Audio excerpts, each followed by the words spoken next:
सत्ता का दूसरा कार्यकाल। और सवाल अभी विपक्ष से, सवाल तो उससे होगा जिसके हाथ में ताकत हो, जिसके हाथ में पुलिस हो, संस्थाएं हो और मीडिया जिसके सामने नतमस्तक हो। सवाल तो उससे होगा ना। हम लेकर आए खबरों का एक ऐसा शो जिसमें सवाल होंगे सीधे, बेलाग और बेबाक उनसे जो सवालों से बचते हैं, जिनके हाथ में ताकत है। बेबाक सिर्फ द लाइव टीवी पर। द लाइव टीवी, सच सबसे आगे। नमस्कार, आप देख रहे हैं बेबाक, मैं अभिसार शर्मा। दोस्तों, खबर यह है कि शाहरुख खान के बेटे आर्यन खान को एक बार फिर बेल नहीं मिली है।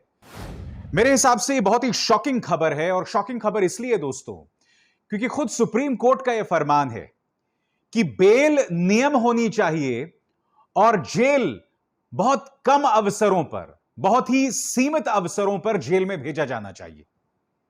आज बड़ा सवाल मैं आपके सामने यह रखना चाहता हूं, क्या भारतीय जनता पार्टी शाहरुख खान और उनके बेटे का इस्तेमाल उत्तर प्रदेश चुनावों में करने वाली है? सुन के आपको अटपटा लगेगा दोस्तों, मगर सबसे पहले मैं आपके सामने नारकोटिक्स कंट्रोल ब्यूरो का पर्दाफाश करने वाला हूं। कुछ सवाल मैं आपके सामने रखने वाला हूं और इसका जवाब मैं खुद दूंगा तथ्यों के आधार पर। सवाल नंबर 1, क्या आर्यन खान के खिलाफ ड्रग्स मिले? जी हां, नारकोटिक्स कंट्रोल ब्यूरो को आर्यन खान के खिलाफ कोई ड्रग्स नहीं मिले। क्या आर्यन खान का आपराधिक इतिहास है? जवाब है नहीं। आर्यन खान का कोई क्रिमिनल रिकॉर्ड नहीं है, उसके पास ड्रग्स नहीं मिले, उसका कोई क्रिमिनल रिकॉर्ड नहीं है, मगर फिर भी नारकोटिक्स कंट्रोल ब्यूरो जो है उन्हें गिरफ्तार करती है। सवाल नंबर, क्या उन्होंने ड्रग्स का सेवन किया? जी नहीं। सवाल का जवाब है नहीं, उन्होंने ड्रग्स का सेवन नहीं किया। सवाल नंबर 4, क्या उन्होंने ड्रग्स खरीदे? जवाब है नहीं। वो अपने वकील सतीश मान शिंदे के मुताबिक तो वो क्रूज के अंदर घुसे ही नहीं, तो खरीदना तो बहुत दूर की बात है, उन्होंने ड्रग्स नहीं खरीदे। क्या नारकोटिक्स कंट्रोल ब्यूरो के पास कुछ व्हाट्सएप चैट के अलावा कोई प्रमाण है आर्यन के खिलाफ? जवाब बहुत स्पष्ट है दोस्तों, नहीं। नारकोटिक्स कंट्रोल ब्यूरो के पास आर्यन खान के खिलाफ सिर्फ व्हाट्सएप के ऊपर कुछ हुए चैट्स ही प्रमाण है, इसके अलावा कुछ नहीं। यह खबर मैं आपके स्क्रीन पर दिखा रहा हूं दोस्तों। रिया चक्रवर्ती को भी इन्होंने ऐसे ही फंसाया था। रिया चक्रवर्ती के खिलाफ भी इनके पास प्रमाण सिर्फ व्हाट्सएप पर हुई कोई चैट्स थी, इसके अलावा कुछ नहीं। क्योंकि नारकोटिक्स कंट्रोल ब्यूरो तो यह दावा कर रही थी ना कि आर्यन खान के इंटरनेशनल, अंतरराष्ट्रीय ड्रग माफिया के साथ ताल्लुकात हैं। आर्यन खान ड्रग्स की तस्करी में जुड़ा हुआ है। यह दो बड़े दावे किए थे उन्होंने, और इस दावे को प्रमाणित करने के लिए इनके पास क्या प्रमाण है? सिर्फ कुछ व्हाट्सएप चैट्स।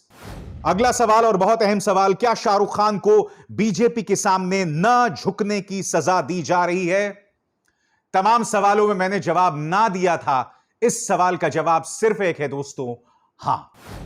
शाहरुख खान को इसकी सजा सिर्फ इसलिए दी जा रही है क्योंकि वो कभी भी भारतीय जनता पार्टी के सामने नहीं झुके। देश के अंदर असहिष्णुता के माहौल पर वो अपना बयान देते रहे, हालांकि बचते भी रहे, मगर हकीकत यह है कि शाहरुख खान को सजा दी जा रही है, और भारतीय जनता पार्टी जानती है कि शाहरुख खान को सजा तभी मिल सकती है जब उनके बेटे को टारगेट किया जाए। अब मैं आपके सामने प्रमाण पेश करना चाहूंगा दोस्तों कि इनका मामला दरअसल कितना हल्का है। नारकोटिक्स कंट्रोल ब्यूरो का मामला, नवाब मलिक लगातार, एनसीपी नेता नवाब मलिक लगातार नारकोटिक्स कंट्रोल ब्यूरो का पर्दाफाश कर रहे हैं। आपके स्क्रीन पर यह खबर देखिए, ex army man and lady don Nawab Malik says NCB must explain role of Sameer Wankhede's friend as witness. दोस्तों, आपके स्क्रीन पर यह है समीर वानखेड़े, जो कि नारकोटिक्स कंट्रोल ब्यूरो के प्रमुख हैं। अब आपकी स्क्रीन पर यह आ रहे हैं फ्लेचर पटेल। कौन फ्लेचर पटेल? इस मामले में गवाह हैं फ्लेचर पटेल। दिलचस्प बात है कि फ्लेचर पटेल एक नहीं, दो नहीं, बल्कि तीन मामलों में गवाह था। वो 3 मामले जिनका आपस में कोई लिंक नहीं है। और जैसा कि नवाब मलिक ने यह प्रमाण पेश किया है, फ्लेचर पटेल के ताल्लुकात जो हैं समीर वानखेड़े से थे। यानी कि नारकोटिक्स कंट्रोल ब्यूरो का जो प्रमुख है समीर वानखड़े अपने दोस्त का इस्तेमाल करता है तमाम मामलों में सरकारी गवाह के तौर पर। अब आप बताइए ना दोस्तों, यह नारकोटिक्स कंट्रोल ब्यूरो के साथ, इस पूरी संस्था के साथ एक मजाक नहीं है तो क्या है? बात यहां नहीं रुकती है। इन 3 चेहरों पर गौर कीजिए दोस्तों। प्रतीक गाबा, ऋषभ सचदेवा और आमिर फर्नीचर वाला। आप जानते हैं इन तीनों को कुछ दिनों पहले रिहा कर दिया गया था। इन 11 लोगों में इन तीनों का भी नाम था। इन तीनों को रिहा कर दिया गया था। ऋषभ सचदेवा कौन है दोस्तों? ऋषभ सचदेवा एक भारतीय जनता पार्टी के नेता का साला है, ब्रदर इन लॉ है। यह वीडियो देखिए जो पेश किए हैं नवाब मलिक ने अपने ट्विटर हैंडल पर। आप देख सकते हैं किस तरह से आमिर फर्नीचर वाला, प्रतीक गाबा और ऋषभ सचदेवा को रिहा किया जा रहा था। मैं ये तो समझना चाहता हूं, नारकोटिक्स कंट्रोल ब्यूरो के काम में पारदर्शिता की कमी क्यों है? बताइए, इन तीनों को क्यों रिहा किया गया है? और आर्यन खान का यह कहना है कि मुझे इस क्रूज में 2 लोगों ने निमंत्रण दिया, प्रतीक गाबा और आमिर फर्नीचर वाला। अब यह सवाल उठना लाजमी है और यह कॉमन सेंस है कि क्या आर्यन खान को फंसाया गया?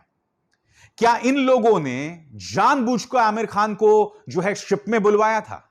यह सवाल है, मैं कोई दावा नहीं कर रहा हूं। यह सवाल है जो पूछा जाना चाहिए। क्या किसी न्यूज चैनल ने यह सवाल पूछा है? क्योंकि आर्यन खान के खिलाफ दोस्तों इन्हें कोई ड्रग्स नहीं मिला, इसके पास कोई पैसे नहीं मिले, आर्यन खान के खून में ड्रग्स की कोई मौजूदगी नहीं है, आर्यन खान का कोई आपराधिक इतिहास नहीं है। इन तमाम चीजों के बावजूद नारकोटिक्स कंट्रोल ब्यूरो यह दावा कर रही है कि उनके इंटरनेशनल ड्रग कार्टेल्स के साथ ताल्लुकात थे। यानी कि देश का सबसे ज्यादा धनी सुपरस्टार शाहरुख खान का बेटा आर्यन खान रोजी रोटी के लिए ड्रग्स बेच रहा था खुलेआम। नारकोटिक्स कंट्रोल ब्यूरो ने क्या यह समझ रखा है कि देश की जनता CH2SO4 है? पता लगाइए CH2SO4 क्या है। बात यहां नहीं रुकती। इन 2 चेहरों पर गौर कीजिए। सबसे पहले आपके स्क्रीन पर किरण गोसावी, ये जो गंजा आदमी है, ये आर्यन खान के साथ फोटो खिंचवा रहा है। और अब ये देखिए मनीष भानुशाली। मनीष भानुशाली बीजेपी का एक नेता है। इन वीडियोस में आप देख सकते हैं किरण गोसावी और मनीष भानुशाली जो है लोगों को पकड़ के नारकोटिक्स कंट्रोल ब्यूरो के दफ्तर में ले जा रहे हैं। किरण गोसावी का इतिहास है करोड़ लाखों की हेराफेरी करता है। इसके खिलाफ इस वक्त एक लुकआउट नोटिस भी है। इस आदमी का, किरण गोसावी का एक आपराधिक इतिहास, ये एक प्राइवेट डिटेक्टिव है। और ये दोनों क्या कर रहे थे? ये दोनों नारकोटिक्स कंट्रोल ब्यूरो की रेड में शामिल थे। मनीष भानुशाली बीजेपी का नेता, किरण गोस्वामी एक आपराधिक इतिहास का और एक प्राइवेट डिटेक्टिव आदमी। ये दोनों नारकोटिक्स कंट्रोल ब्यूरो की रेड में क्या कर रहे थे? आप देख रहे हैं दोस्तों क्या मजाक हो रहा है। फ्लेचर पटेल को 3 अलग अलग मामलों में गवाह बनाया जाता है। जैसे कि मैं आपको बता चुका हूं, फ्लेचर पटेल समीर वानखड़े का दोस्त है, उनका जानकार है। किरण गोसावी एक प्राइवेट डिटेक्टिव है, उसका एक आपराधिक इतिहास है, वो भी नारकोटिक्स कंट्रोल ब्यूरो की रेड वाली टीम में था। और मनीष भानुशाली एक बीजेपी का नेता था, यह भी टीम में शामिल था। यह सब क्या बतला रहा है? यह सब सिर्फ यह बतला रहा है कि इन्होंने इस पूरे मामले में किस तरह का मजाक बना के रखा हुआ है। आप जानते हैं सबसे दुखद बात यह है, आर्यन खान के खिलाफ कोई ड्रग्स नहीं मिले, मेडिकली यह नहीं पाया गया कि उसने ड्रग्स का सेवन किया, बावजूद इसके वो जेल में है। मगर किरण गोस्वामी, वो आदमी जिसका आपराधिक इतिहास है, वो फरार चल रहा है। वो आदमी जो कि नारकोटिक्स कंट्रोल ब्यूरो की टीम में है। अब मैंने कार्यक्रम की शुरुआत में आपको बताया था कि क्या शाहरुख खान और आर्यन खान वाला जो मामला है, इसका इस्तेमाल बीजेपी उत्तर प्रदेश के चुनावों में करेगी? जवाब है हां, और मैं आपको बताता हूं कैसे। क्योंकि होने क्या वाला है मैं आपको बताता हूं। शाहरुख खान और आर्यन खान के बहाने भारतीय जनता पार्टी उत्तर प्रदेश के चुनावों में हिंदुओं और मुसलमानों के बीच जहरीले बीज जो है बोने वाली है। क्योंकि होगा क्या, तमाम न्यूज चैनल्स में चर्चा होगी शाहरुख खान, आर्यन खान, शाहरुख खान, और उसके जरिए टारगेट किया जाएगा मुसलमानों को। भारतीय जनता पार्टी ऐसा कोई मौका नहीं छोड़ना चाहती जिसके जरिए वो चुनावों के अंदर किसी भी बहाने से हिंदू मुस्लिम का एंगल लेकर आए। और यही नहीं, वो शाहरुख खान पर एक और वजह से हमला कर रही है। मैं जानता हूं कि कई जगहों पर यह चर्चा की जा रही है कि भारतीय जनता पार्टी ने शाहरुख खान से यह कहा था कि आप कुछ पैसे डोनेट कीजिए, और जब शाहरुख खान ने पैसे नहीं डोनेट किए तो इस तरह से उनके बेटे पर एक्शन लिया गया। मेरे पास इस बात का कोई प्रमाण नहीं है दोस्तों, मगर मैं आपको कुछ और बताना चाहता हूं। आपने जब भी शाहरुख खान को फिल्मों में देखा है, क्या कभी आपने उन्हें एक मुसलमान के तौर पर देखा है? नहीं। आपने जब भी शाहरुख खान को पसंद किया है तो आपने उन्हें बतौर अभिनेता पसंद किया है, बतौर राहुल, बतौर राज, उसके तौर पर पसंद किया है। शाहरुख खान एक ऐसी फिल्म इंडस्ट्री से आते हैं जिस फिल्म इंडस्ट्री के अंदर आपको अपनी प्रतिभा का इनाम मिलता है। अगर आप मुसलमान हैं इस फिल्म इंडस्ट्री के अंदर तो आपको हाशिए पर नहीं रखा जाएगा। अगर आपके अंदर टैलेंट है तो आपको इसका इनाम मिलेगा। और फिल्म इंडस्ट्री की एक लंबी चौड़ी परंपरा रही है दोस्तों सेक्युलरिज्म की। शाहरुख खान धर्मनिरपेक्षता के प्रतीक हैं, फिल्म इंडस्ट्री की धर्मनिरपेक्षता के प्रतीक हैं, सेक्युलरिज्म के प्रतीक हैं। और भारतीय जनता पार्टी को सेक्युलरिज्म शब्द से, धर्मनिरपेक्षता शब्द से सख्त नफरत है। आप फिल्म इंडस्ट्री का इतिहास देख लीजिए ना, के आसिफ साहब, दिलीप कुमार, मधुबाला, वहीदा रहमान, सलीम जावेद, सलमान खान, शाहरुख खान, आमिर खान, ये तमाम लोग आपके सामने, और ये अपने अपने फील्ड्स में बहुत जबरदस्त मुकाम रखते हैं, सुपरस्टार्स हैं। मगर इनसे कभी भी यह सवाल नहीं पूछा गया कि तुम मुसलमान हो। भारतीय जनता पार्टी पिछले 7 सालों में यह कर रही है दोस्तों कि अब वो हमारे पसंदीदा अभिनेताओं को हिंदुओं, मुसलमानों, सिख और ईसाई में बांटने का प्रयास कर रही है, और सफल भी हो रही है। मैं फिर दोहराना चाहता हूं, आर्यन खान के खिलाफ एनसीबी यानी नारकोटिक्स कंट्रोल ब्यूरो को कोई प्रमाण नहीं मिला। अगर उन्होंने इससे पहले ड्रग्स का सेवन किया है तो उन्हें कानून के अंतर्गत सजा मिलनी चाहिए, मगर आपके पास कोई प्रमाण नहीं है भाई। मगर फिर एक दोहरा मापदंड भी है। किसी के पास 10 ग्राम का ड्रग्स मिलता है तो आप उन्हें महीनों तक जेल में सड़ा देते हैं। रिया चक्रवर्ती, उनके भाई शौविक चक्रवर्ती को आपने हफ्तों तक जेल में रखा। आर्यन खान बगैर ड्रग्स मिले जेल के अंदर है। मगर गुजरात के मुंद्रा पोर्ट, जिसे गौतम अडानी चला रहे थे, वहां पर 3000 किलोग्राम ड्रग्स मिलता है।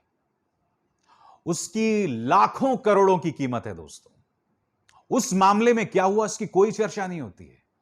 मैं यह नहीं कह रहा हूं कि गौतम अडानी साहब उसके पीछे हैं, नहीं, मैं ये बिल्कुल नहीं कह रहा हूं। मैं सिर्फ इसलिए कह रहा हूं कि गौतम अडानी का नाम देखकर मीडिया उसकी चर्चा ही नहीं करना चाहता है। सरकार ने भी उस मामले को एनआईए के सुपुर्द कर दिया है। अब एनआईए उसकी क्या जांच कर रही है हम सब जानते हैं क्या जांच करेगी। मगर यहां पर एक आर्यन खान को आप इसलिए टारगेट कर रहे हैं क्योंकि बीजेपी को उनके पिता शाहरुख खान पसंद नहीं हैं। यह अपने आप में दोस्तों ढेरों सवाल पैदा कर रहा है और हम इससे मुंह नहीं मोड़ सकते। हम इससे कतई मुंह नहीं मोड़ सकते। यह प्रमाणित करता है जब सरकार आप पर दबाव बनाने को आ जाए तो आपको बर्बाद कर सकती है, आपको खत्म कर सकती है। उसके पास कोई प्रमाण नहीं होगा मगर वो कुछ भी कर सकती है आपके साथ।